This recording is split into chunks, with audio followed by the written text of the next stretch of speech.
हाँ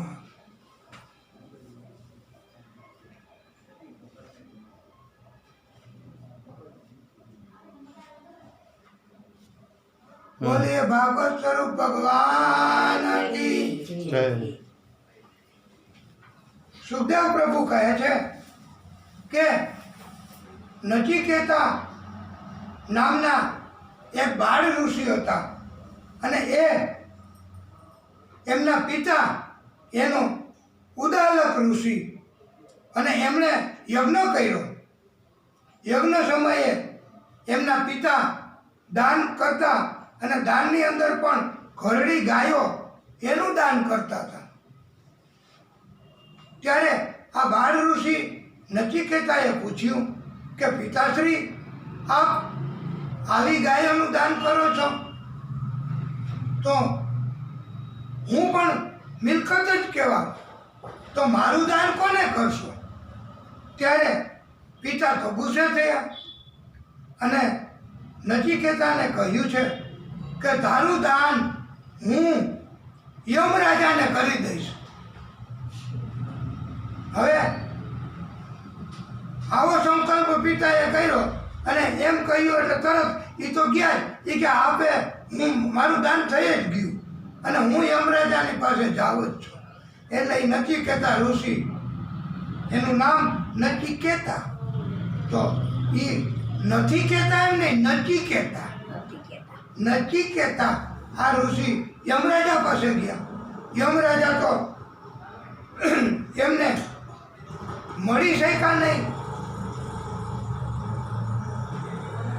યમરાજાના દર્શન કરવા માટે પણ સમય પસાર કરવો પડ્યો. ભૂખ તરસ છોડવી પડી અને એ બાળ ઋષિ એમને ઇંતજાર કરતા હતા, રાહ જોતા હતા. પછી યમરાજાને દયા કરી યમરાજાએ અને જાણ્યું કે તમે આ બધું છોડીને મારો ઇંતજાર કર્યો તો હું તમારી ઉપર પ્રસન્ન થયો છું. તમે વરદાન માગો. ત્યારે આ ઋષિ, બાળ ઋષિ નચિકેતા, એમણે એવું વરદાન માંગ્યું કે તમે મને 3 પ્રકારના વરદાન આપો. એક એવું વરદાન કે મારા પિતા ગુસ્સે થયા તો એનો ગુસ્સો શાંત થઈ જાય, એક ઈ વરદાન. બીજું, સ્વર્ગની પ્રાપ્તિ માટેનું જ્ઞાન કયું, એવું કયું જ્ઞાન કે સ્વર્ગની પ્રાપ્તિ થાય એ તમે મને જણાવો. અને ત્રીજું, મૃત્યુ પછી આ આત્મા ક્યાં જાય, મૃત્યુ પછી આત્માનું શું થાય છે એવું જ્ઞાન તમે મને આપો. હા, જો ઋષિના પુત્ર ઋષિ, તો એનામાં કેવી સદબુદ્ધિ કે આવું માગી લીધું, પછી આવું બધાને કહે તો કેટલું બધું બધાને એમ થાય કે તમે તો મહાન તપસ્વી. એમ હંમેશા આપણે બધાએ નવું જ્ઞાન કે ભગવાનની ભક્તિ કરવી, જેથી કરીને આપણને પ્રભુ કૃપા કરે અને બધું સમજણ આપે અને આપણે બીજાને સમજાવીએ. યમરાજાએ કહ્યું કે તમે આ ત્રીજું વરદાન છોડી દો ને, કે મૃત્યુ પછી આત્માનું શું થાય એ છોડી દો, તો એના બદલામાં તમે કયો એટલા વરદાન આપો, કારણ કે એ અમે કોઈને કહેતા નથી. તો આ ઋષિ તો કહે છે કે ના, મારે તો એ જાણવું જ છે, મારે તો એવું જ્ઞાન જોઈએ જ કે મૃત્યુ પછી આત્માની ગતિ શું. અને આખરે યમરાજાએ આ બાળ ઋષિને આ બધા વરદાન આપ્યા અને મૃત્યુ પછી આત્માની ગતિ કઈ, ક્યાં જાય છે એનું જ્ઞાન આપ્યું. અને એ જ્ઞાન એ બ્રહ્મ જ્ઞાન કહેવાય છે. બહુ તપ કરવાનું, સાધના કરવાની, કથા સાંભળવાની, ભક્તિ કરવાની, એનાથી અંદર આત્માને બ્રહ્મ જ્ઞાન થઈ જાય છે. અને બ્રહ્મ જ્ઞાન થઈ જાય એટલે પછી બીજાની કોઈ અસર એમને થતી નથી અને એમને બીજાનું પણ શું થવાનું એની ખબર પડી જાય છે. એને ઘણા સંતો ઘણા ઋષિઓને આવા બ્રહ્મ જ્ઞાન તપ કરવાથી, કથા સાંભળવાથી, કથા કહેવાથી આવા બ્રહ્મ જ્ઞાન અને કોઈ કૃપા થાય, પરમાત્મા કૃપા કરે તો પણ આવું બ્રહ્મ જ્ઞાન મળે છે. અને ભાગવતકારોએ કહ્યું છે કે આપણે જીવ બધાય તો આપણે સુશીલો માતૃપુણ્યેન પિતૃપુણ્યેન ચાતુર ઔદાર્ય વંશપુણ્યેન આત્મપુણ્યેન ભાગ્યવાન. એટલે મનુષ્ય છે એ પોતાના એની મા હોય ને એની પાસેથી પુણ્ય માગે અને એની મા એને પુણ્ય આપે તો મનુષ્ય છે એ એની માતાના પુણ્યથી સુશીલ બની શકે, પિતાના પુણ્યથી સદગુણી ચતુર બની શકે. ચતુરાઈ આવે ક્યાંથી? પિતા એમ કે હું તને મારું પુણ્ય આપું છું તો પુત્રને સંતાનને તો એનાથી એમને ધ્યાન રાખજો નીચે જોઈને આવવું, એમને દોડ્યું નહીં આવવું. એટલે માતૃપુણ્યથી આ સંતાનો છે એ માતા પુણ્ય આપે તો એ સંતાન એ સુશીલ બની શકે, ગુણવાન બની શકે. પણ પિતા પુણ્ય આપે તો એનાથી સંતાન છે એ ચતુર બની શકે, ઓછામાં જાજુ સમજી જાય, એને ચતુરાઈ કહેવાય.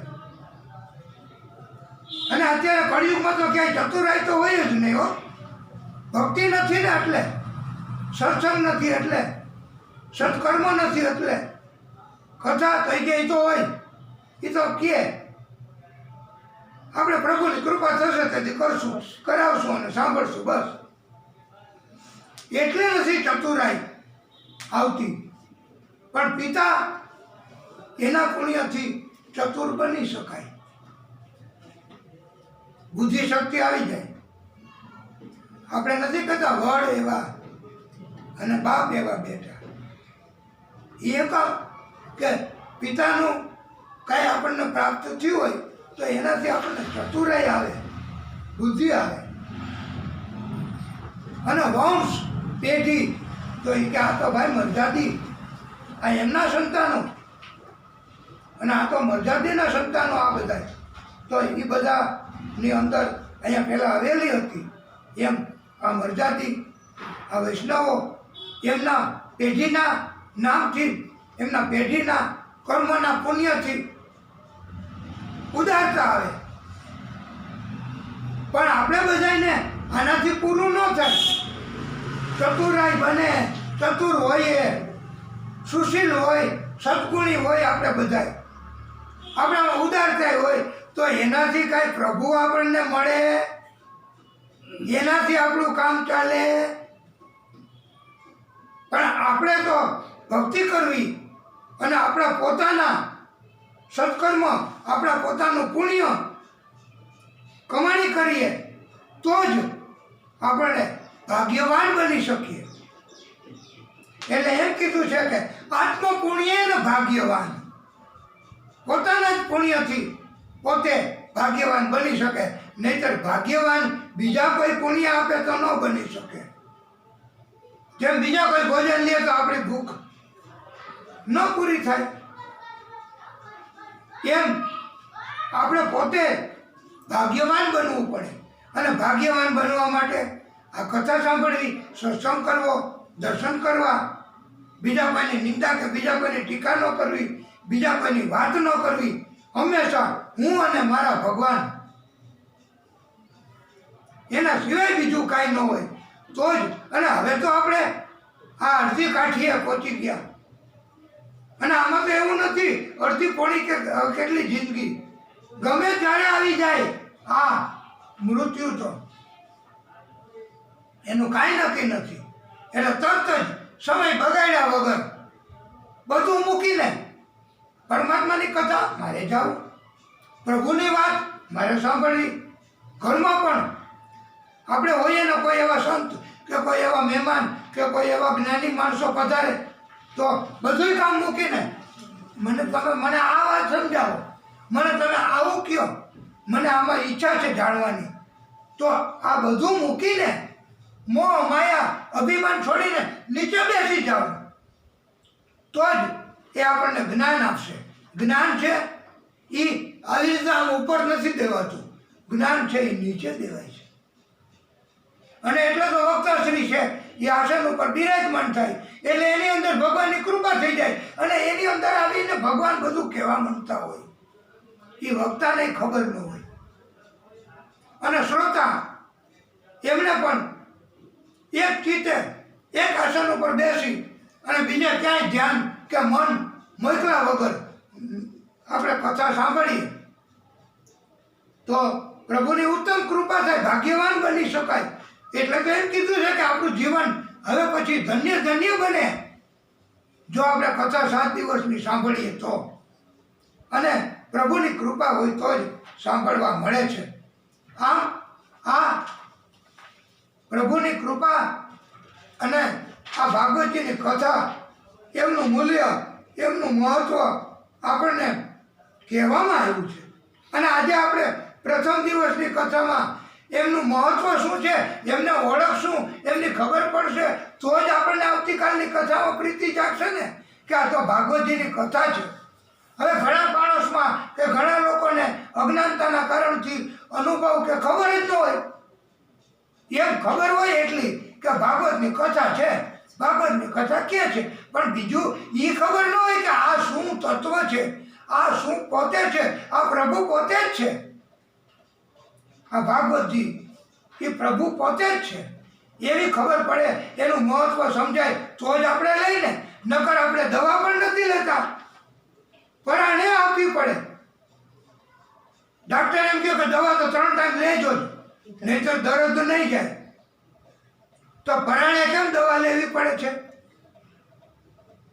તો આ કથા, અને એકવાર દવા પરાણે લીધી પછી બીજા દિવસે એમ થાય કે દર્દમાં ફાયદો થયો, દર્દમાં આજે ઘણું સારું છે, તો પછી શું કરે કે લાવો મને દવા, મારો ટાઈમ થઈ ગયો દવાનો, તો દર્દમાં રાહત થાય તો દવામાં પ્રીતિ જાગે છે, દવા માગીએ છીએ. એમ આપણને જ્યારે આ ભાગવતજીની કથાનો પરિચય થાય, એનું મહત્વ સમજાય, જેમ દવાનું મહત્વ સમજાણું તો આપણને એમાં ભાગવતજીની કથાનું મહત્વ સમજાશે તો આપણે બીજે દિવસે કથા સાંભળીશું ને. નહીતર એ કે કથા છે તો દેશું, જાશું, જોશું, છેલ્લે દીએ જાશું. બધા કહેતા હોય કે છેલ્લે દીએ સાંભળીને એટલે પછી 7 દિવસની કથાનું પુણ્ય મળે જ, પણ એમ ન મળે બાપા, એમ ન મળે વહાલા વૈષ્ણવો. સતત અને એમને આપણે ઓળખી લઈએ કે આ ભાગવતજીનું મહત્વ, આ ભાગવતજી છે એ આનંદ જ આપે છે, એના સિવાય બીજું કાંઈ આપતા જ નથી. આ કળિયુગના માણસો તો મોટે ભાગે એવા હોય કે તમારું ચિત્ત ભ્રમ કરી નાખે. તમને શ્રદ્ધા જાગી હોય તો ક્યાં જાઓ છો એ કે કથામાં, તમારી શ્રદ્ધા તોડી નાખે કે ન્યા હું હોય એ કે ભગવાનની વાત, તો ભગવાનની વાત એટલે તમે ભગવાનને જોયા. હવે આપણે શું જવાબ દેવું, શું સમજાવવું? ભગવાનને જોયા, આ કઈ ટેબલ છે તો એને જોઈ શકાય? આ ભગવાન તો એકદમ વિરાટ સ્વરૂપ છે. એમના પગ પાતાળમાં 7 પાતાળ છે, એમાં અંતિમ 7મા પાતાળમાં એમના પગ, એના આસમાન 7 આકાશ છે, તો એમાં ઉપર પણ એમના નેત્ર, ભગવાનનું મસ્તક, એવા ભગવાન છે.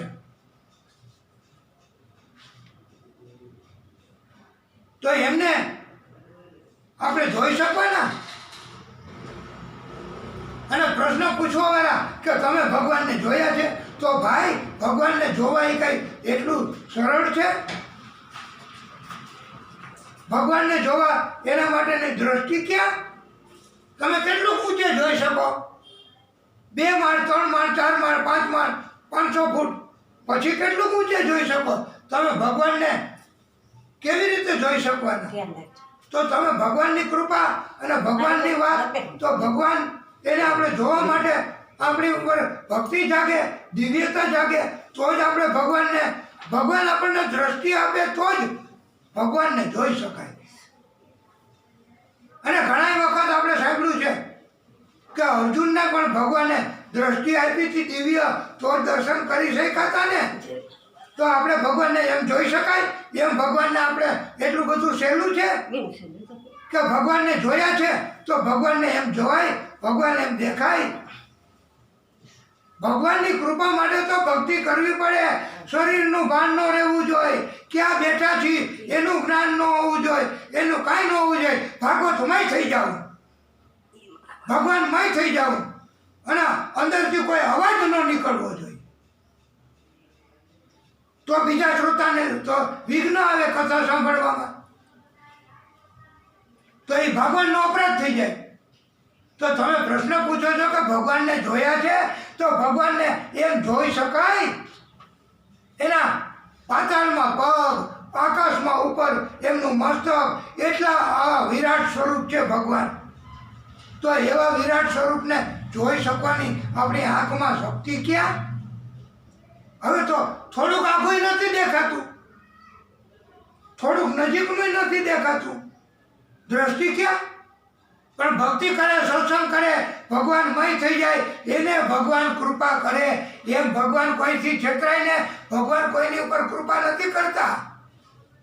દાની હોય, દાન કરતા હોય તો એમ કંઈક લાવો ને, મારા ભાઈને પણ આપવું છે, એ દુઃખી છે, તો એ દાની છે, એ તમારા ભાઈનો ભાગનો આપશે. પણ ભગવાન નહીં આપે, તમને નહીં આપે, જો તમારી અંદર ભક્તિ નહીં જાગે તો. અને ભગવાન તમારા નાટકથી છેતરાવાના નથી. ભગવાન તો પોતે જાણી લે છે કે આ ઉત્તમ ભક્ત, અને ઉત્તમ ભક્ત હોય એને જ ભગવાન કૃપા કરે અને એને જ દિવ્ય દ્રષ્ટિ આપે, તો જ ભગવાનના દર્શન થાય. નહીંતર સ્વપ્નમાં ભગવાનના દર્શન થાય નહીં. આ દુર્લભ છે પ્રભુ. અને આપણને દુનિયાના માણસો એમ પૂછે કે તમે ભગવાનને જોયા છે? અરે ભાઈ, તમે પ્રશ્ન કરો છો, પણ તમને ભગવાનની અનુભૂતિ છે? તમે કોઈ સપનામાં ભગવાનને જોયા છે? અને ભગવાનના દર્શન કે ભગવાનને જોવા એ બહુ અઘરું કાર્ય છે. ભગવાન શક્તિ આપે તો જ, ભગવાન દ્રષ્ટિ આપે તો જ, નહીંતર ભગવાન જોવા મળે નહીં. અલબત્ત એનો અનુભવ થાય કે આ ઠંડી તો ક્યાંય જાતી નથી, હવે કેદી જશે, કારણ કે એનાથી આપણને કષ્ટ થાય છે. તો આવું કઈ છે. અને ઠંડી વહી જાય તો આપણને અનુભવ થાય છે કે હવે ઠંડી ગઈ. એમ જો આ સિઝન કે ઋતુ બદલે એની અનુભૂતિ થતી હોય તો ભગવાનની ભક્તિ કરે એને ભગવાનની અનુભૂતિ ન થાય? એવી આ ભાગવતીની કથા છે કે એકવાર સંભળાઈ જાય તો એનું જીવન ધન્ય બની જાય. આવી કરુણા કરવાવાળા આ પ્રભુ પરમાત્મા, એમની આ ભાગવતીની કથા છે. અને એટલે એમ કહેવામાં આવ્યું છે કે ભગવાન એમ દર્શન ન આપે. ભગવાનના દર્શન કરવા માટે તો આપણે પછી કથામાં કેવું છે, અત્યારે નથી કેવું. એક પગે ઊભા રહીને તપ કરવું પડે, ભગવાન ભગવાન ભગવાન, તોય ભગવાન એમ પ્રસન્ન નથી થતા. એ આગળની કથામાં આપણે કહીશું. અને આ ભાગવતીની કથા, એમાં આ પ્રભુ પરમાત્મા વિષ્ણુ ભગવાને જે અવતારો લીધા છે આ પૃથ્વી ઉપર, એમને પોતે આ મુખ્ય શક્તિ છે પૃથ્વી ઉપર. આખી દુનિયાની 14 બ્રહ્માંડની એ શક્તિ છે. એમણે આ પૃથ્વી ઉપર એમ કહેવાય છે કે 24 અવતારો લીધા છે. 24 સ્વરૂપે ભગવાન આવ્યા છે પૃથ્વી ઉપર. અને પરમાત્મા એમ આપણે કહી છીએ માત માં એવું આપણે લખીએ છીએ ગુજરાતીમાં. તો આપણે પ એટલે 5, ર એટલે 2, મા એટલે 4.5, તો એટલે 8, મા એટલે પાછા 4.5. તો આનો સરવાળો કરીએ તો 24 થાય છે. એટલે પરમાત્મા કહેવાય છે. અને એને 24 અવતારો લીધા છે. વર્ષની 11 હમણાં પરમ દિવસે ગઈ. વર્ષની 11 પણ 24 છે. ક્યારેક અધિક મહિનો આવે તો 11 વધે, પણ એમ વારે વારે દર વર્ષે અધિક મહિનો ન આવે. 24 જ 11. આમ પ્રભુએ 24 અવતારો લીધા છે. અને કૃપા કરી અને એનું મહત્વ ભાગવતકારોએ સમજાવ્યું છે કે આ 24 અવતાર ક્યાં? તો પહેલો અવતાર પ્રભુએ 4 ઋષિ બાળ સ્વરૂપે સનક, સનકાદિક, સનત, સનંદન અને સનાતન એમ બધાના 100 રાશિ ઉપર જ નામ. આવા 4 ઋષિ સ્વરૂપે પ્રભુએ પહેલો અવતાર લીધો છે. અને એ જ સનક, સનકાદિક અને 4 બાળ ઋષિએ જ કથા કીધી હતી. આપણે સવારની કથામાં કીધું એમણે 7 દિવસની કથા કીધી. એટલે આ પ્રથમ અવતાર પ્રભુએ પોતે ધારણ કર્યો. અને બીજો અવતાર વિષ્ણુ પરમાત્માએ આ પૃથ્વી પાતાળમાં ગઈ હતી, રસાતળમાં ગઈ હતી, એને બહાર લઈ આવવા માટે વરાહ સ્વરૂપ અવતાર લીધો છે. વરાહ એટલે ભૂંડ, એ આપણે સમજીએ છીએ. તો એમને આવો અવતાર લેવાની જરૂર પડી. શું કામે? કે એમની દાઢ, એમની દાંત એ મજબૂત, તો એમને ત્યાં પૃથ્વીને ફસાવી અને પછી આવવામાં, પૃથ્વીને લઈ આવવામાં, એ કાર્ય કરવા માટે, એક જ કાર્ય કરવા માટે પરમાત્માએ આ વરાહ સ્વરૂપ ધારણ કર્યું છે. બીજો અવતાર એ લીધો છે. અને વરાહ છે ને, એ અવતાર લઈને પ્રભુએ બધાના લોભ દૂર કર્યા છે. લોભી માણસો હોય તો સમજી જાઓ કે આને આ પ્રભુની કૃપા ઓછી છે.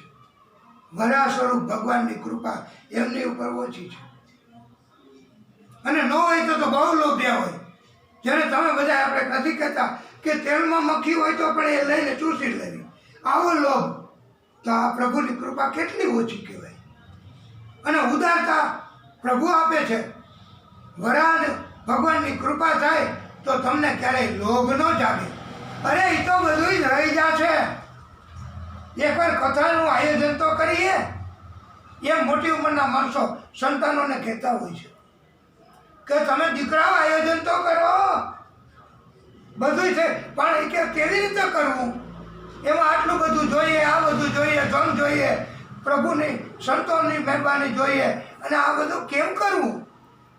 તો એ બધું થઈ જશે, પણ આપણી પાસે નથી, એટલા માણસો નથી, એટલું ધન નથી. પણ તમે કથા તો શરૂ કરાવો, એ પ્રભુ પોતે સાંભળી લેશે. આવું એને વિશ્વાસ હોય છે. આખી જિંદગી પ્રભુમય હોય ને એને જ આવી શ્રદ્ધા હોય છે. અને એ જ આવી રીતે સંતાનોને બોધ આપે અને વિશ્વાસ, અને એનામાં લોભ ન હોય. સંતાનો કે પણ આવતા વર્ષે કથા કરાવશું તો નહીં ચાલે. તો એ કે જો તું લોભ કરીમાં આ વર્ષે જ અને અત્યારે જ કથા, પછી આવતા વર્ષની ક્યાં ખબર છે કોણ રહેવાના કોણ જવાના. તો આ જે શ્રદ્ધા અને લોભ જાગે એટલે કથા મુલતવી. હવે આવતા મહિને કરવી છે એવું નક્કી કર્યું હોય, મીટિંગ કરીને કુટુંબના માણસોએ બધાએ કીધું હોય કે અમે બધું કરશું, પણ એ કથા ન થઈ શકે જો લોભ જાગે તો. પણ લોભ, અને એમ કહેવામાં આવે છે કે લોભ જ પાપનું મૂળ છે. તો કથાની અંદર લોભ, પણ ભલે તમને એવું દેખાતું હોય કે નથી, માણસો નથી, ધન નથી, કાંઈ નથી, દુનિયાના માણસો વિરુદ્ધમાં છે, નથી ક્યાંય સગવડતા કરી દેતા કથાની, તો અમારે ઈચ્છા થઈ કથા કરવી છે તો પ્રભુએ બહુ મુશ્કેલી પડી, છતાં પણ આયોજકો આ કથાનું આયોજન કરવાવાળાને પણ એમ હતું કે કોઈ મદદ નથી કરતા, કેમ કરશું? તો એ ઉત્તમ દ્રઢ સંકલ્પ કે પ્રભુ પ્રગટ થશે, પ્રભુ મદદ કરશે, તો જેનું ન વિચાર્યું હોય એવી જગ્યાએ કથા શ્રવણ થાય છે. કથા કહેવાય છે. આ કથા એ વારા ભગવાનની કૃપા. નહીંતર લોક કહી રહ્યો હતો કે આ નાઈટની વાડી છે, ત્યાં કથા કરવી છે, તો ત્યાં કામ ચાલુ છે, તો કથા નથી કરવી, પછી કરશું. તો કથા ન થાય તો લોક જાગે, તો કથા ન થાય. આપણે આ જગ્યાએ બીજી જગ્યા, તો બીજી જગ્યાએ નક્કી કર્યું, તો ન્યાય નથી અનુકૂળતા આવતી, તો શું કરવું? તો ભગવાન તરત પ્રગટ થાય, પ્રેરણા કરે, અને જેમ આપણને ન કહેતા હોય અહીંયા અમે તમને કહીએ છીએ એવો અનુભવ થાય કે ભગવાન રાતોરાત આ અતુલભાઈને પ્રેરણા કરી અને એમને કીધું કે મારે કથા કરવી છે, તમારે ત્યાં મકાન આપો. તો એ કે તમારું જ છે, આ ભગવાનનું જ છે, અને લાડેશ્વર દાદાને આ કથા શ્રવણ કરાવવી છે એવો સંકલ્પ જાગ્યો છે. તો કોઈ મદદ નથી કરતા, તો એકલા માણસ હોવા છતાંય કોઈની મદદ નથી થતી, એમ છતાંય, કારણ કે બધા દુનિયાની પ્રવૃત્તિમાં વ્યસ્ત હોય છે, લાલચમાં ફસાયેલા દીકરાઓ, દીકરીઓ, કુટુંબના માણસો બધા ધંધામાં પરોવાયેલા. હવે એની પાસે ક્યાં ટાઈમ છે? 1 કલાકનો ટાઈમ નથી. પછી 7 દિવસ કેવી રીતે? અને આ કથાનું આયોજન કર્યું છે એ પણ આજે આપ સર્વે કે એમને પણ અગવડતાઓ પડે છે અને એ પણ વધારી શકતા નથી. આ મકાન આપ્યું છે, એમને પણ અગવડતાઓ પડે છે, તો એમને પણ કથા શ્રવણ કરવા અવસર પરમાત્મા આપતા નથી, એમને તક મળતી નથી. મકાન આલ્યો પણ અમારા ધંધા રોજગારમાં વ્યસ્ત છીએ. એમ પ્રભુની કૃપા હોય તો જ, નહીંતર કરોડ પ્રકારના લોભ આવે. પણ એકવાર શરૂ કરી દીધી, આજે હિંમત કરીને પોથી પધરામણી કરી. તેણે કીધું હતું કે અમે પોથી પધરામણી કરશું, અમે પોથી મસ્તક ઉપર લેશું, એના બદલે એ પણ ન આવી શકે. કૃપા ક્યાં? એ ન આવે છો પછી પ્રભુ મોકલે છે, કાર્ય અધૂરું રહેતું નથી.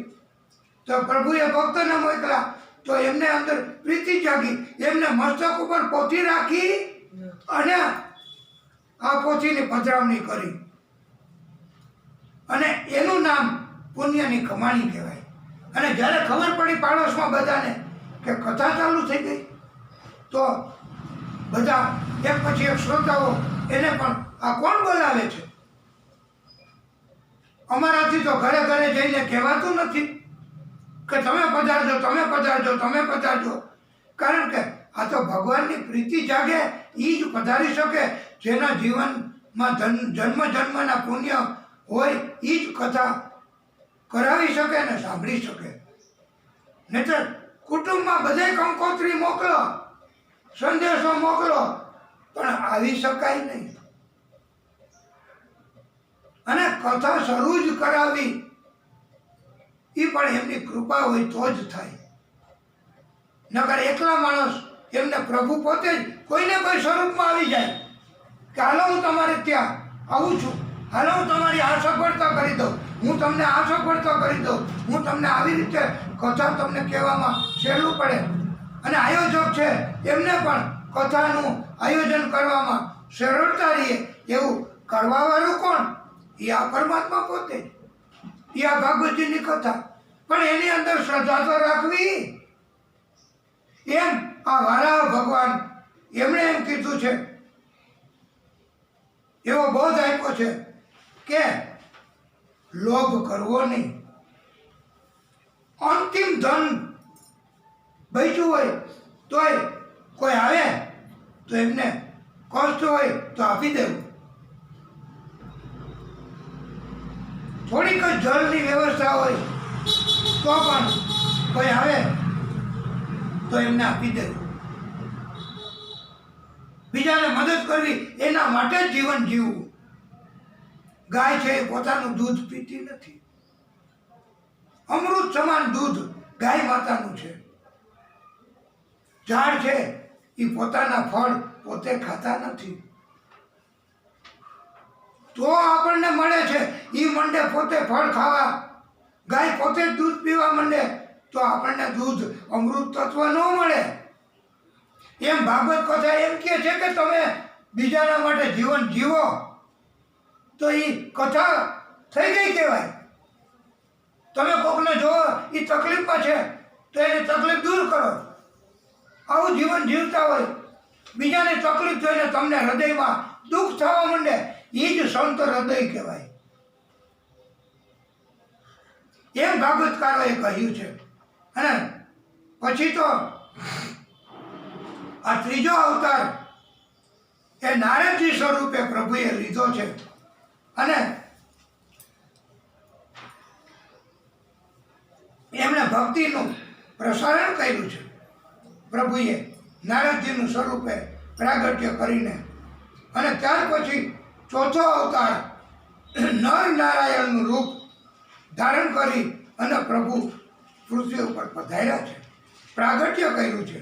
અને એમ કીધું છે કે તપ કરવું એ અઘરું છે, પણ તપ કરે એટલે ચોક્કસ પ્રભુની કૃપા થાય જ છે એવી ખાતરી આપી છે. એ નર નારાયણ સ્વરૂપમાં આવો અવતાર લઈને આવો ઉપદેશ આપ્યો છે કે એમ કહેવાય છે કે આ કળિયુગ એ તો કાંટા કેરી વાટ. કળિયુગ કાંટા કેરી વાટ, સંતોબાઈ કળિયુગ કાંટા કેરી વાટ. એમાં આપણે કાંટાઓ વાગે એમ કષ્ટ આવે જ. ભક્તિના કાર્યમાં, કથા કરવામાં, સાંભળવામાં અવરોધ આવે જ. પણ જેમ કાંટાથી બચવા માટે આપણે પગને આપણે જૂતા કે ચપ્પલ કે એને આવરણ કરવું પડે તો કાંટાથી બચી શકાય, કષ્ટ ન આવે. તો એમ જ આપણે જન્મ ધારણ કર્યો હોય તો પ્રભુની ભક્તિ કરીએ તો આપણી ઉપર કૃપા થાય તો જીવન ધન્ય બને. નહીંતર ભક્તિ કરવી સહેલી નથી, બહુ અઘરી છે. એમ આ નર નારાયણ સ્વરૂપે આ ચોથો અવતાર પ્રભુએ ધારણ કર્યો. અને પાંચમો અવતાર ભગવાને કપિલ સ્વરૂપે પ્રાગટ્ય કર્યું છે. કપિલ સ્વરૂપે ભગવાને અવતાર લીધો છે. એની પણ કથા આપણે કહેવાની છે. પણ અત્યારે ટૂંકમાં ભગવાને આટલા અવતારો લીધા એ કહેવાનું છે. અને એ નર નારાયણ અને પાંચમો અવતાર કપિલ ભગવાન. એ કપિલ તો સિદ્ધનાય સ્વામી હતા. અને આસુરી નામના એક બ્રાહ્મણને આ કપિલ સ્વરૂપે અવતાર લઈ અને સાંખ્ય શાસ્ત્રનો ઉપદેશ આપ્યો છે. સાંખ્ય શાસ્ત્ર એટલે તરત નિર્ણય થઈ જાય એવી શક્તિ આવે એનું નામ સાંખ્ય શાસ્ત્ર. એ કપિલ સ્વરૂપે અવતાર લઈ અને આવું ઉપદેશ આપ્યો છે. એને આખું શાસ્ત્ર કહેવામાં આવ્યું છે. અને છઠ્ઠો અવતાર એમાં તમને બધાને પ્રીતિ થશે કે સતી સ્વરૂપે, અનસૂયા સ્વરૂપે જ્યારે તપ કર્યું ત્યારે એમને ત્યાં ત્રણેય ભગવાન પધાર્યા હતા. અને એ ત્રણેય ભગવાને એમને એક એક શક્તિ આપી. સતીને એમને એક એક શક્તિ આપી તો એ ત્રણેય શક્તિ ભેગી થાય તો એનું સ્વરૂપ કયું? ત્રણેય શક્તિ એક એક આપી તો એ ત્રણેય શક્તિ ભેગી થઈ તો ભેગી કરી તો એને દત્તાત્રેય સ્વરૂપ કહેવાય છે. એ દત્તાત્રેય સ્વરૂપ. અને અલગ અલગ સ્વરૂપે પણ આ શક્તિઓ કામ કરે છે. એમ દત્તાત્રેયના રૂપમાં પણ પ્રભુએ પ્રાગટ્ય કર્યું છે. અને દત્તાત્રેય ભગવાન એમણે જેની પાસેથી જે શીખવા મળે એને ગુરુ માન્યા છે. આ કથામાં આપણે આવ્યા અને એક શ્રોતાએ આપણને કીધું કે તમે શાંતિ રાખીને કથા સાંભળજો, અવાજ ન કરવામાં આવશે તો તકલીફ થશે, તો એવું થશે, તો ત્યારે પછી તો એ જ્ઞાન આપ્યું તો એ ગુરુ કહેવાય. એમ દત્તાત્રેય સ્વરૂપે એમણે ભગવાને પ્રાગટ્ય કર્યું, છતાં પણ એમને 24 પ્રકારના ગુરુઓ ધારણ કર્યા છે. એના ગુરુ એવા પૃથ્વી, વાયુ, આકાશ, જળ, અગ્નિ, ચંદ્ર, સૂર્ય, હોલો, અજગર, મધુદૂત, મધમાખી, હાથી, માછલી, આમ આ બધા 24 પ્રકારના છે. એ હરણ, વેશ્યા એમની પાસેથી શીખવા મળે. પતંગિયું, યોગીજન જેને સંત કહેવાય એને પણ, અને ટીટોળી, બાળક નિર્દોષ હોય, કુમારી કન્યા, લુહાર, સર્પ, પરોળિયો, આ બધા પાસેથી કંઈ ને કંઈ શીખ્યા છે એ. અને આપણે બીજા પાસેથી ઉત્તમ હોય એવું આપણે જોઈ શકીએ તો શીખીએ ને. આની પાસે હું ઉત્તમ છે એ ખબર ન હોય તો શું શીખીએ એની પાસેથી? જેમ દત્તાત્રેય, હવે એમને પ્રશ્ન એવો થયો કે સર્પ પાસેથી શું શીખવાનું? એ તો 10 તો ઝેર તો મારી નાખે, એની પાસે શીખવા કેમ જાવ? તો એમ કીધું છે કે સર્પ પાસેથી એકલું કેમ રહેવું જીવનમાં? કારણ કે બધા કાંઈ જન્મ કે આખી જીવન સુધી સાથ આપવાના ન હોય. સંતાન હોય જતા રહીએ, બધા જેના ઉપર આપણે માનતા હોય કે આ તો અમારા પ્રભુ સમાન છે, તો એ વયા જવાના. તો સર્પ પાસેથી પછી કદાચ એવો પ્રસંગ બને કે એકલા રહેવું પડે, તો કેમ જીવન જીવવું એ સર્પ પાસેથી શીખવાનું છે. એમ આવું ઉત્તમ જ્ઞાન આ અવતાર લઈને પ્રભુએ આપ્યું છે. અને 7મો અવતાર રુચિ પ્રજાપતિ, એમની પત્ની આકૃતિ, અને એના લગ્નથી યજ્ઞદેવ સ્વરૂપે, યજ્ઞ રૂપે અવતાર ધારણ કર્યો છે. એ 7મો અવતાર. અને 8મો અવતાર એ પરમાત્મા શ્રી હરિ વિષ્ણુ ભગવાને નાભી રાજાની પત્ની, નાભી રાજા એના પત્ની મેરુદેવી, એના ગર્ભથી પ્રભુએ પોતે વૃષભદેવ સ્વરૂપે પ્રાગટ્ય કર્યું છે, અવતાર લીધો છે. એ 8મો અવતાર. અને એમણે સંતોનો માર્ગ બતાવ્યો છે કે આ પ્રણાલિકા કઈ સંતોની, એનો માર્ગ કયો? તો એવી. હા, અને 9મો અવતાર ભગવાન શ્રી હરિએ પૃથુ ભગવાન તરીકે લીધો છે અને આખી પૃથ્વીનું દહન કર્યું છે. અને સમસ્ત ઔષધિઓ પૃથ્વીમાંથી કાઢી છે. અને હા, પૃથુ રાજા, એને રાજા પણ કહેવામાં આવ્યા છે. અને એમને હા અવતાર લઈને આવું શિક્ષણ આપ્યું છે. અને 10મો અવતાર મત્સ્ય સ્વરૂપે લીધો છે. અને મત્સ્ય સ્વરૂપે બચાવ કર્યો છે. વેદ, બ્રાહ્મણ, એમની શક્તિ, એમનો બચાવ મત્સ્ય સ્વરૂપે અવતાર લઈને કર્યો છે. અને એમની કથા આપણે પછી વિસ્તારથી કહેવાની જ છે. પણ આ અવતારોની કથા એટલા માટે કહેવાની કે આ કથા છે એ જો સંભળાઈ જાય તો પછી પેલી કથામાં આપણે ન આવી શકીએ, તો પણ આપણને આ કથાના કારણથી કે આજે કયો અવતારની કથા હતી, તો એ કે મત્સ્ય અવતારની, તો અમારે સાંભળવાનો લાભ મળ્યો હતો.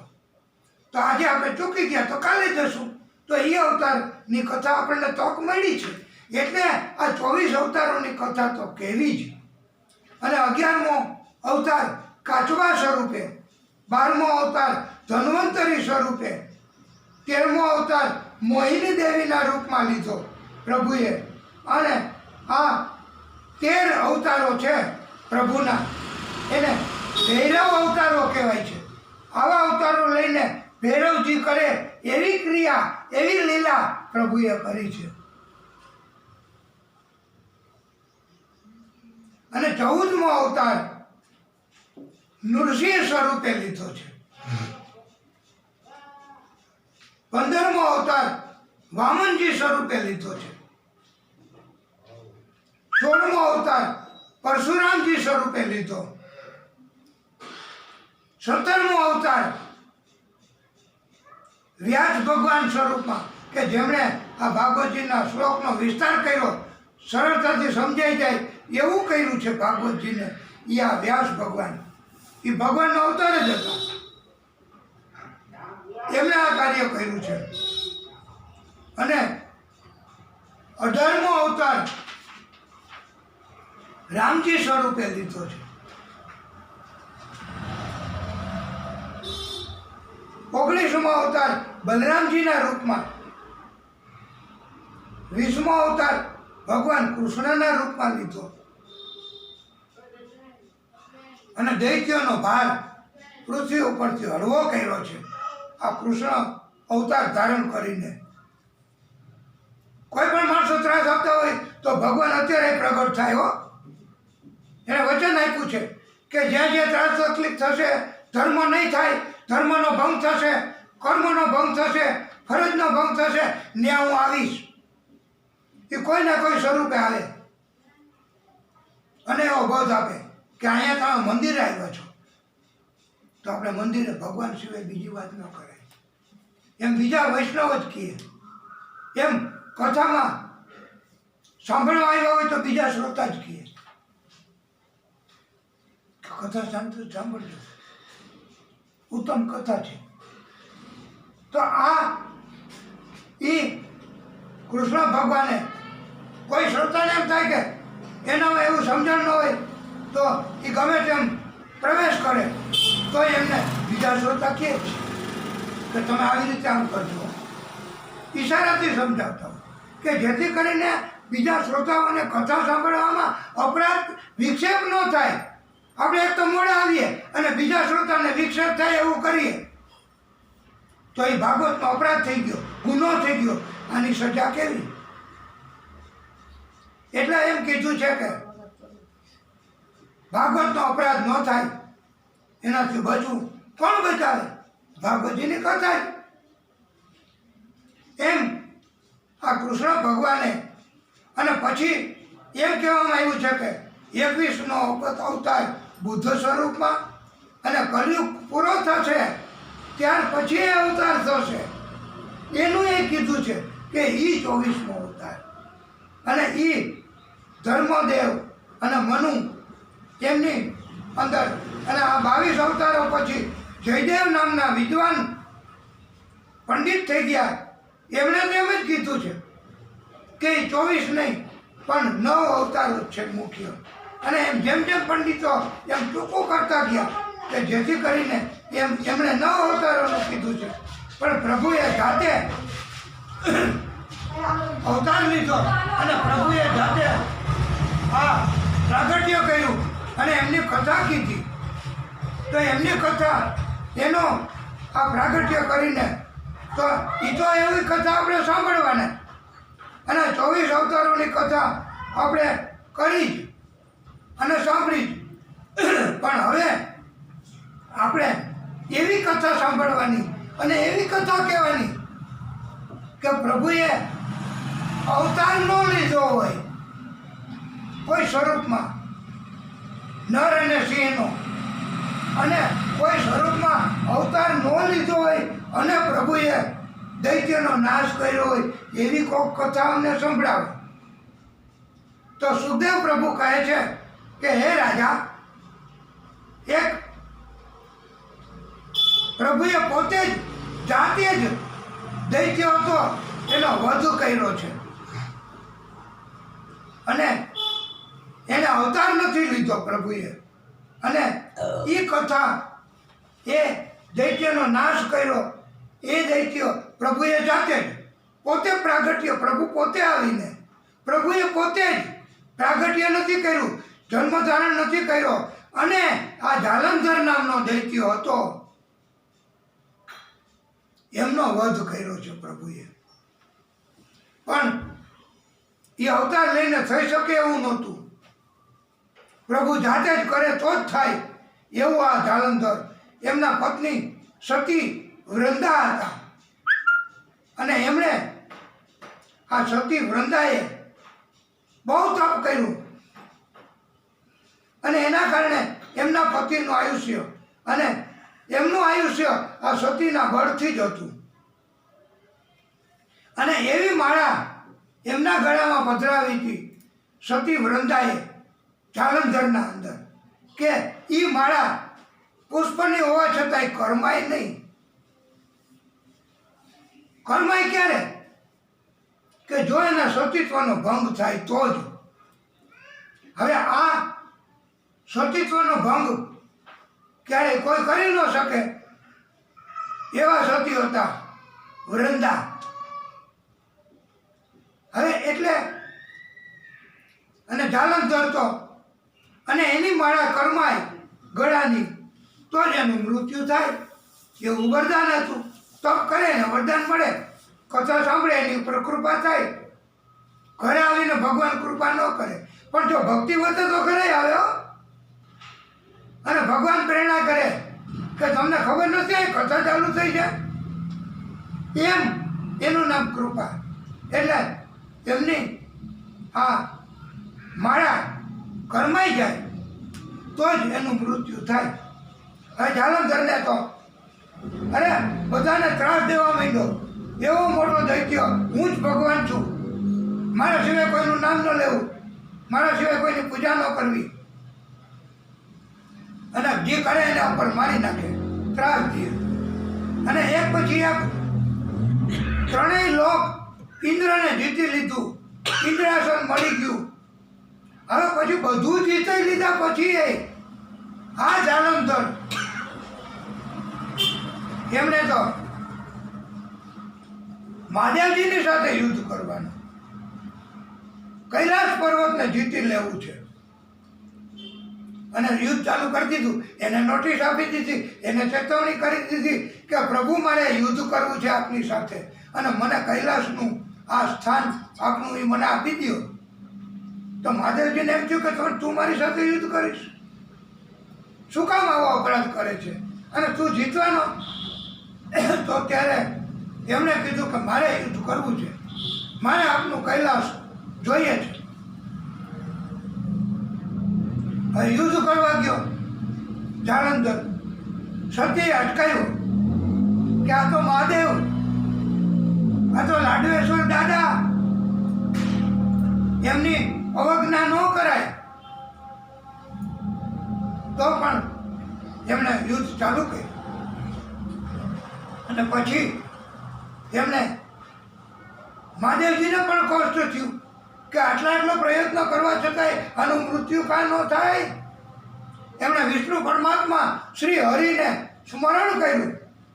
હવે તો પ્રભુએ આનું કાર્ય કરવું જ પડે, કારણ કે મહાદેવજીએ સ્મરણ કર્યું કે આ મરતો નથી મારાથી, તમે કંઈક કરો. તો પ્રભુએ પોતે સતી વૃંદા પાસે ગયા અને સ્વરૂપ લીધું જાલંધરનું,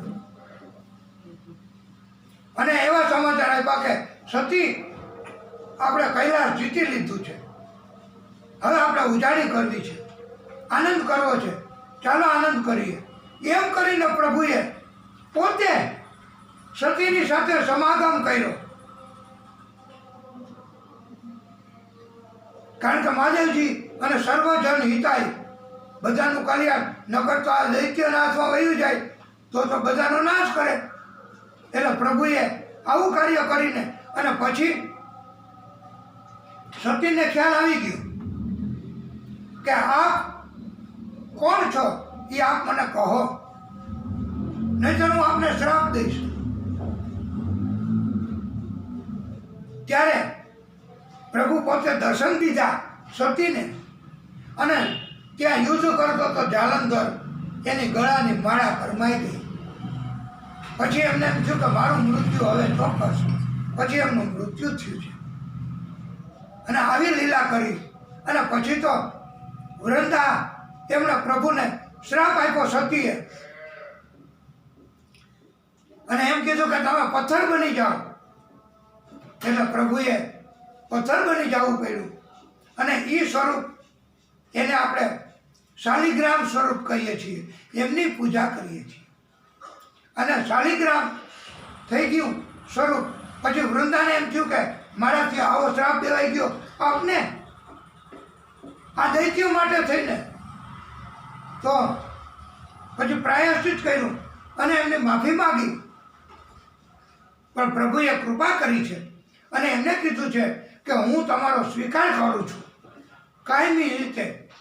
અને પછી એ વૃંદા છે એ તુલસી સ્વરૂપે થઈ ગયા. અને એટલે પછી શાલિગ્રામ અને તુલસી એમના વિવાહ આપણે દિવાળી પછીની 11 આવે કારતક મહિનાની, ત્યારે આપણે બધા કરીએ છીએ. એ આ ઉત્તમ મજાની કથા એ પ્રભુએ કહી છે. અને આ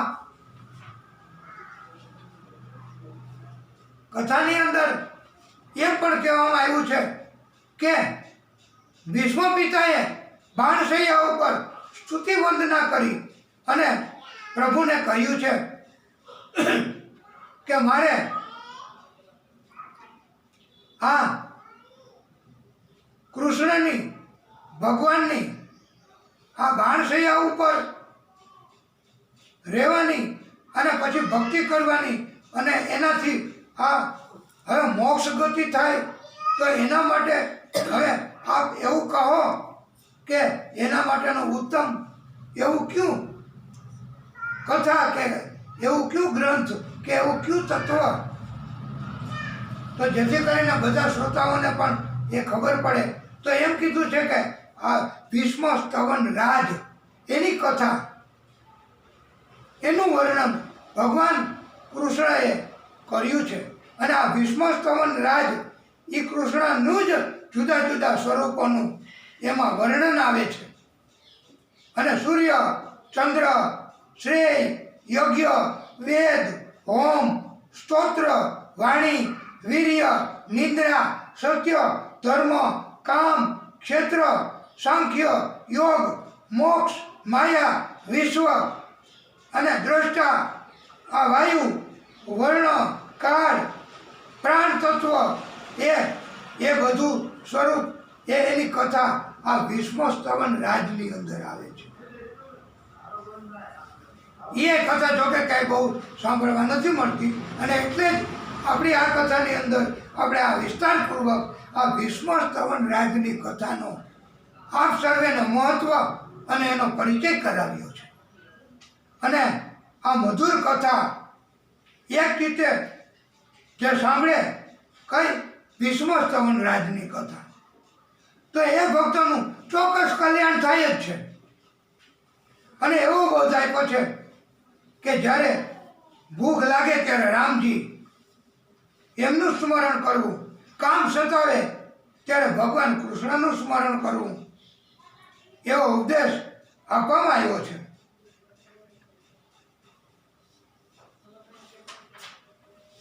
આ શ્રીમદ ભાગવત એમની કથા એ આજે પ્રથમ દિવસે જ જો આપણે સાંભળીએ તો જ આનું આ ગૂઢ કથા છે એનું જ્ઞાન થાય છે. અને તો જ પ્રભુ છે એ આપણને કથા પછીની કથા સાંભળવામાં અઘરી નહીં લાગે. પણ 2 દિવસની જ કથા એવી છે કે એ બહુ ગૂઢ છે. અને એટલે આ સંસારમાં ફસાયેલા લોકો એનો અંધકાર એના જ્ઞાન નથી, તો એના માટે હવે આ ભાગવતજીની કથા જ એક અંધકાર દૂર કરે છે અને જ્ઞાન આપે છે. ભગવાનને ન ઓળખે એને ક્યાંથી ખબર પડે ભગવાન કોણ? કથાને ન ઓળખે, કથાનું મહત્વની ખબર ન હોય એને ક્યાંથી ખબર પડે કે કથા શું અને એ ભાગવતની કથા એટલે શું? એટલે જ આ મહત્વની કથા વિસ્તૃત રીતે કહેવામાં આવે છે. અને આ એવો દીપક છે કે બધાના આત્માની અંદર આ દીપક જલાવે છે. જ્યોતથી જ્યોત પ્રગટે છે, એમને જ્યોત નથી પ્રગટતી. એવો આ બોધ અને એ આ ભાગવતજીની કથા છે. અને એમ કહેવામાં આવ્યું છે કે આ ભાગવતજીની કથા એ ભક્તિ કરવાથી જ અને જ્ઞાન તો જ આવે છે અને વૈરાગ્ય પણ તો જ આવે છે. અને જ્ઞાન, ભક્તિ અને વૈરાગ્ય એ ત્રણેય આપણે કરવા જઈએ તો કેટલું જ આયુષ્ય જોઈએ, કેટલું કરવું પડે. પણ એ ત્રણેય આ ભાગવતજીની કથા માત્ર સાંભળવી જ, બીજું કાંઈ નહીં કરવું. માત્ર કથા સાંભળીએ એટલે આ ત્રણેય અંદર પ્રગટ થાય છે. અને એટલે આ કથા એનું મહત્વ કહેવામાં આવ્યું છે. અને આ કથા ભાગવતજીની એની અંદર પણ વ્યાસ ભગવાન એનું પ્રાગટ્ય કેવી રીતે થયું છે એની કથા પણ કહેવામાં આવી છે. કે આ ભગવાને વ્યાસ સ્વરૂપે પ્રાગટ્ય કર્યું તો ત્યારે એની વિસ્તૃત કથા પણ કહેવામાં આવી છે. કે સત્યવતી નામની કન્યા હતી, માછીમારની કન્યા. એ હંમેશા સાચું જ બોલતી અને એની ઉપર પ્રભુની કૃપા થઈ હતી. અને હોળી હકાવે આ છેડેથી બીજા છેડે ઉતારુને લઈ જાય. એકવાર તો સમા કિનારે હતી ત્યારે એમને થયું કે મારે આ ઓલા કિનારે તો જવું જ છે. હવે સંધ્યા ટાણું થયું તો ઓલા કિનારે જવા માટે શું કરવું? અને કોઈ ઉતારું નહીં મળે ત્યાં જવાવાળા, તો પણ મારે તો જવું જ પડશે. એટલે એણે તો છેલ્લો પોકાર કરી દીધો કે કોઈને પેલે પાર જવું છે, પેલે પાર સામે કિનારે કોઈને પેલે પાર ઉતરવું છે. તો આ શબ્દો સાંભળ્યા તો એ વખતે એ શબ્દ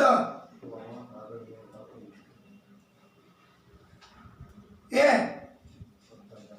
પારાશર ઋષિ તપ કરતા હતા એમના કાને પડ્યા કે આવો જીવ કોણ, આવો અવતાર કોણ, આવો આત્મા કોણ કે એમ કે છે કે કોઈને પહેલે પાર જવું છે. તો પારાશર ઋષિ પોતે તપ કરતા કરતા મહાન તપસ્વી એ ત્યાં પધાર્યા અને હોળીમાં બેસી ગયા. હોળી હાલતી ચાલુ થઈ. આ આવડા ઋષિ દિવ્ય જ્ઞાન એ સમયે એમને થયું કે આ સમયે જો ગર્ભનું ધાન થાય, ગર્ભાધાન થાય તો એનાથી જે પ્રાગટ્ય થાય, જન્મ થાય તો એ પ્રભુ પોતે જ હોય. ઉત્તમ જ પ્રાગટ્ય થાય એવી આ ઘડી અને એવી આ ક્ષણ, એવી આ પણ ચાલી રહી છે. તો એમણે સત્યવતીને એવું કીધું કે આ સમયે જો ગર્ભધાન થશે તો એ ઉત્તમ જીવ પ્રભુ પોતે જ પ્રગટશે. તો ત્યારે એમને સંમતિ આપી. એમને પારાશર ઋષિએ એમને અંદર ગર્ભાધાન કર્યું અને એના ફળ સ્વરૂપે ઉત્તમ જીવ વિસ્તાર કરી શકે એવા એ થયા. એનામાં એવો ગુણ હતો વિસ્તાર કરવાનો. એટલે વિસ્તાર કરી શકે એવા. અને એ પછી એનો જન્મ થયો તો ટાપુ ઉપર. એટલે એને દ્વૈપાયન અને એનો વર્ણ હતો શ્યામ. એટલે એનું મૂળ નામ વ્યાસ ભગવાનનું કૃષ્ણ દ્વૈપાયન વ્યાસ એમ કહેવામાં આવ્યું છે. અને એનું પ્રાગટ્ય થયું છે પારાશર ઋષિ અને સત્યવતીના કારણથી. અને એવી ક્ષણ એને ઓળખવાની તપ કરવાથી જ, નહીં તો નથી મળતી. નહીંતર ખબર નથી પડતી. એટલે આ કથા એ પણ વ્યાસ ભગવાન જેને કહેવાય છે એમના જન્મની કથા પણ કહેવામાં આવી છે. અને આવી રીતે આ કથા એ વ્યાસ પ્રભુ ઉપર મોટા મોટા પછી વિદ્વાન પંડિત વેદોની રચના કરી, પુરાણોની રચના કરી, વેદોના 4 ભાગ કર્યા અને આવું જ્ઞાન મળે એટલા માટે આ લખ્યા છે ગ્રંથો. પણ આ ભાગવતજીની કથા એ કોઈ ગ્રંથ નથી, એ કોઈ લેખન નથી, એ પ્રભુએ પોતે કીધેલી કથા છે. પ્રભુએ પોતે કીધી છે. જેમ પ્રભુએ પોતે દૈત્યનો નાશ કર્યો એમ પ્રભુએ પોતે પોતાના મુખેથી કીધેલી કથા છે. એ પ્રભુએ પોતે પોતાના મુખેથી કથા કોને કીધી? બ્રહ્માજીને. અને એ કથા 4 શ્લોકની જ હતી. પ્રભુએ પોતે કીધી અને પછી એનો વિસ્તાર કર્યો આ વ્યાસ પ્રભુએ. વિસ્તાર કરવા માટે પ્રભુએ જ પ્રાગટ્ય કર્યું. આમ આ વ્યાસ ભગવાન હવે એ આટલા મોટા અવતારી પુરુષ એમ છતાં પણ એમને અફસોસ, જીવનમાં સંતોષ નહોતો થતો. ત્યારે એ કીર્તન કરતા કરતા વ્યાસ ભગવાન પણ આવતા હતા. તો એમને જ્યારે જોયા તો એમને કહ્યું કે આપ આ કીર્તન કરતા કરતા આવો છો અને કીર્તન કરતા કરતા જ્યારે આવે અને આ ભગવાનની કથા અને વ્યાસ ભગવાન એમને નારદજી જોયા. નારદજીએ પૂછ્યું કે આપને કેમ આ ઉદાસીનતા છે? આપને શું અફસોસ છે? આપને શું આપનું મુખ આપની મુખ મુદ્રા કેમ ઉદાસીન છે? કથમ દિન મુખા.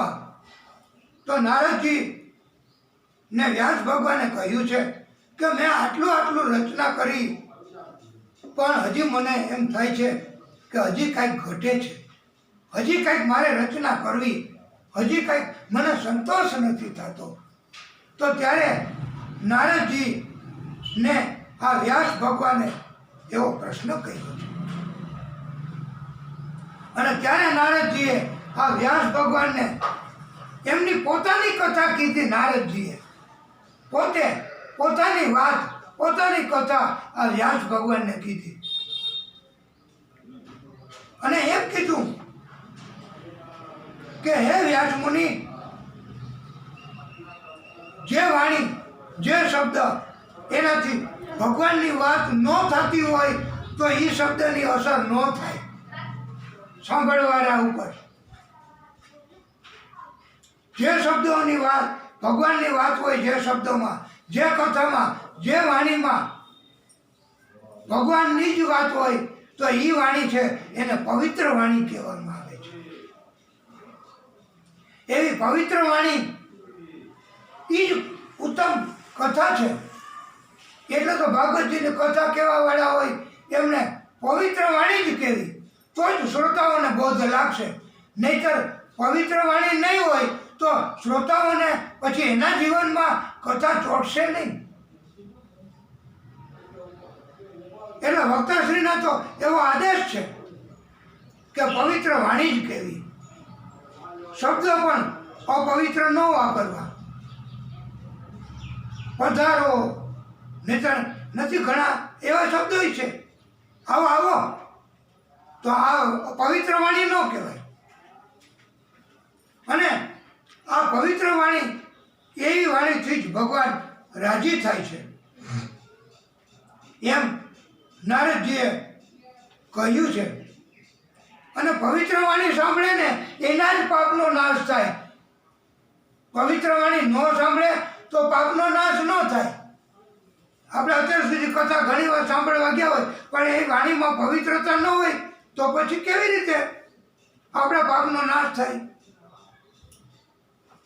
એમ નારદજીએ એવો બોધ આપ્યો છે કે વક્તાશ્રીએ પણ જુદા જુદા શબ્દો વાપરીને શ્રોતાનું સામે ચીટિંગ નથી કરવાનું, એમને કપટ નથી કરવાનું, એમ વક્તાશ્રી ઉપર પણ આવો અનુરોધ કર્યો છે. અને જો કથા દરમિયાન પણ અપવિત્ર વાણી કહેવાઈ જાય તો એ અપરાધ થાય વક્તાશ્રીનો એવો. જેવી રીતે શ્રોતાનો અપરાધ થઈ જાય ભાગવત અપરાધ, એમ વક્તાશ્રીએ અપવિત્ર વાણી કહી દે તો એ ભાગવત ભગવાનનો અપરાધ થઈ જાય છે. તો એનાથી છૂટવું એ બહુ મુશ્કેલ છે. એટલે એમ કહેવામાં આવ્યું છે કે બહુ કાળજી રાખવી શ્રોતાએ અને વક્તાશ્રીએ, અને પવિત્રતા જ એના સિવાય બીજું નહીં, સત્ય જ એના સિવાય બીજું કાંઈ નહીં. એમ કહ્યું છે કે આ પૃથ્વી ઉપર હંમેશા દેવી શક્તિ અને આસુરી શક્તિ હોય જ છે, પણ આપણે કેવી શક્તિ લેવી એ આ ભાગવતકારોએ અને નારદજીએ પોતે કથા કીધી છે. આપણે આ કથાને ટૂંકો વિરામ આપીશું અને પછી નારદજીએ જે કથા કીધી છે વ્યાસ ભગવાનને એ કથા આપણે કહેવાની છે. માટે આપણે કથાને અહીંયા ટૂંકો વિરામ કરીશું. બોલીએ વિષ્ણુ પરમાત્મા શ્રી હરિ કી જય, ભાગવત સ્વરૂપ ભગવાન કી જય.